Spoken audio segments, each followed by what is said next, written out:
गंगाम उभयतः विविधैः वृक्षैः सुशोभिताः ग्रामाः आसन्। गंगा नदी के दोनों ओर विभिन्न प्रकार के वृक्षों से सुशोभित गांव थे।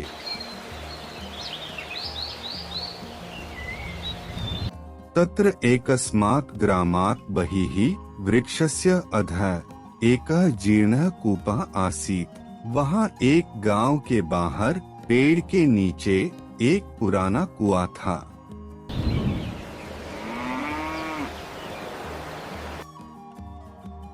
तस्मिन् कूपे मंडूकानाम् अधिपतिः गंगदत्तः परिजनैः सह निवसति स्म। उस कुएं में मेंढकों का राजा गंगदत्त अपने परिवार और सगे संबंधियों के साथ रहता था। स गंगदत्तः परिश्रमं विनय प्रभुत्वं प्राप्नोत्, अतः गर्वितः अभवत्। उस गंगदत्त ने परिश्रम के बिना ही राजा का पद प्राप्त कर लिया था, इसलिए वह घमंडी हो गया था। तस्य दुर्व्यवहारेण केचित् प्रमुखाः भेकाः रुष्टाः जाताः। उसके बुरे व्यवहार के कारण कुछ प्रमुख मेंढक उससे नाराज हो गए।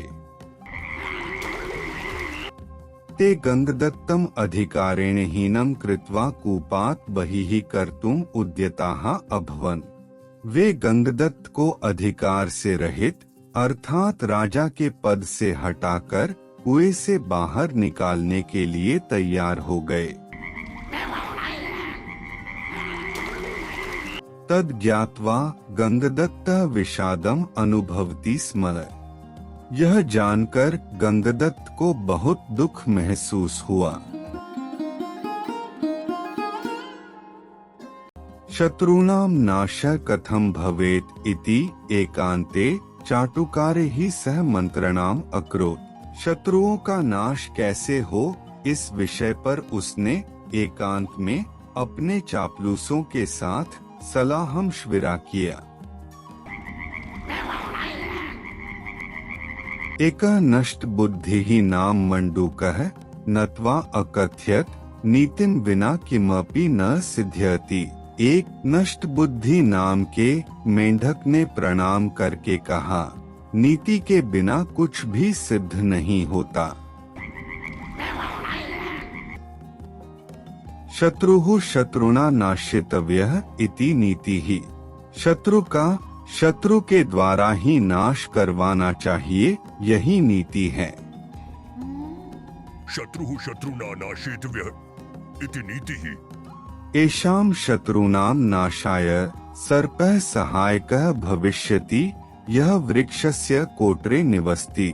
इन शत्रुओं के विनाश के लिए वह सांप सहायक होगा, जो पेड़ के खोखले भाग अर्थात कोटर में रहता है।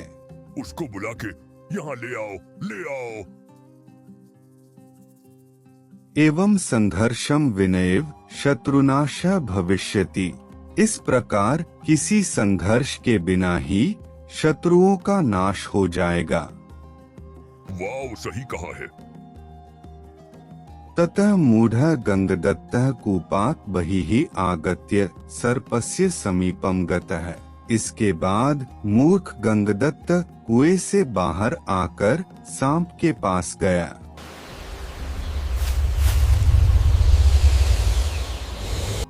सह सर्पम सादर्म उच्चैः अवदत् नागराजाय नमः।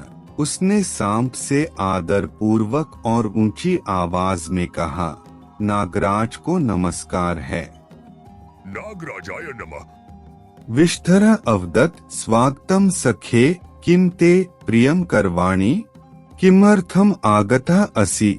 विशैले सांप ने कहा, मित्र तुम्हारा स्वागत है, मैं तुम्हारा क्या भला करूं, तुम यहाँ किस लिए आए हो। किम अर्थम। गंगदत्त अवदत् त्वया सह मैत्रीं कर्तुम तव द्वारम उपागतः। गंगदत्त ने कहा, मैं तुम्हारे साथ मित्रता करने के लिए तुम्हारे द्वार पर आया हूँ। मैत्री दोस्ती करने। सर्पराजः तम अपृच्छत भक्ष्य भक्षक्योः मध्ये कीदृशी मैत्री। सर्पराज ने उससे पूछा, भोजन अर्थात मेंढक और उन्हें खाने वाले अर्थात सांप के बीच कैसी मित्रता। गंधदत्तः अकथयत सत्यम परम अधुना अपमानितः अहम तव साहाय्यम अभिलषामि। गंधदत्त ने कहा, यह सच है, परंतु इस समय अपमानित हुआ मैं तुम्हारी सहायता चाहता हूँ। सहायमिच्छामि। सर्प ने पूछा, कस्मात् ते परिभवः, अर्थात किससे तुम्हारा अपमान हुआ है। कस्मात्। गंधदत्त ने उत्तर दिया, स्वजनेभ्यः, अर्थात अपने ही लोगों से। स्वजनात्। सर्प ने पूछा, क्व ते निवासः, वाप्याम कूपे तड़ागे वा, अर्थात तुम्हारा घर कहाँ है, बावड़ी में, कुएं में या तालाब में। गंधदत्त ने उत्तर दिया, कूपे।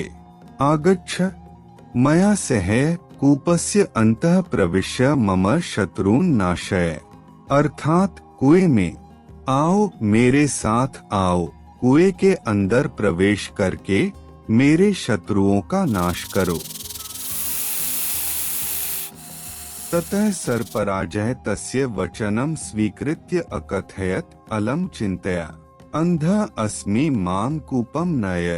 तब सर्पराज ने उसकी बात मानकर कहा, चिंता मत करो, मैं अंधा हूँ, मुझे कुएं पर ले चलो। तदा तत्र गत्वा गंधदत्तः तस्मै प्रतिदिनम् एकैकं मंडूकं भोजनाय यच्छति स्म। तब वहां जाकर गंधदत्त उसके लिए रोज एक एक मेंढक भोजन के लिए देने लगा। क्रमशः सह सर्पः सर्वान् भेकान् भुक्त्वा अकथयत, बुभुक्षितः अस्मि, प्रयच्छ में अन्यत् भोजनम। धीरे धीरे उस सांप ने सभी मेंढकों को खाकर कहा, मैं भूखा हूँ, मेरे लिए दूसरा भोजन लाओ।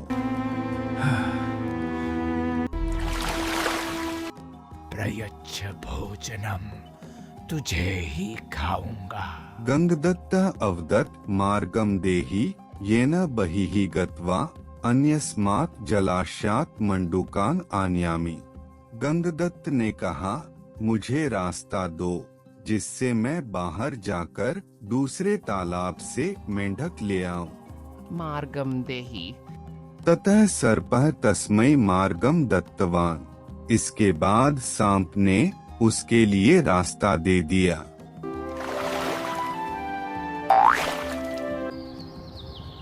गंधदत्तः बहिः आगत्य सोल्लासम अवदत्, न गंधदत्तः पुनरेति कूपम। गंधदत्त बाहर आकर खुशी से बोला, गंधदत्त अब दोबारा उस कुएं में कभी वापस नहीं आएगा।